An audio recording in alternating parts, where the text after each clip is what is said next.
Hi friends, today I am making kada to fight winter and cough and cold. In this, first take 4 cups of water in a pan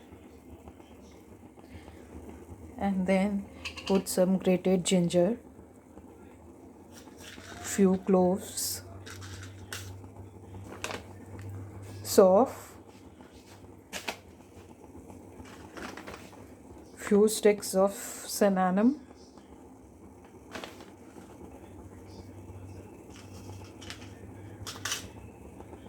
2-3 cardamoms, and then boil it properly.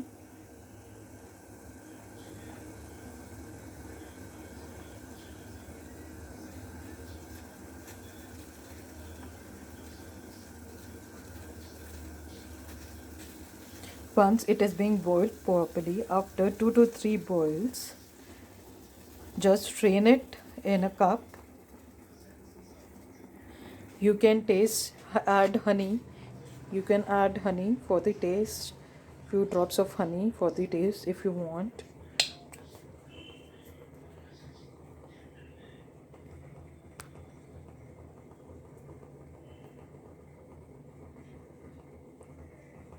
Like you can see, I have added honey, 1 spoon of honey for good taste,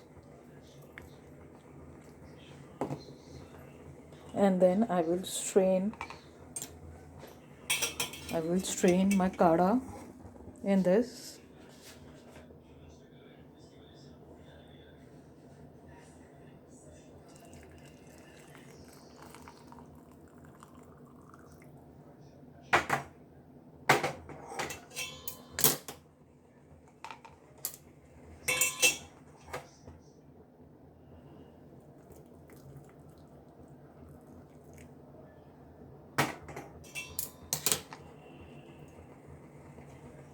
This is my kada which is being ready. Now have a sip of it and enjoy. Thank you.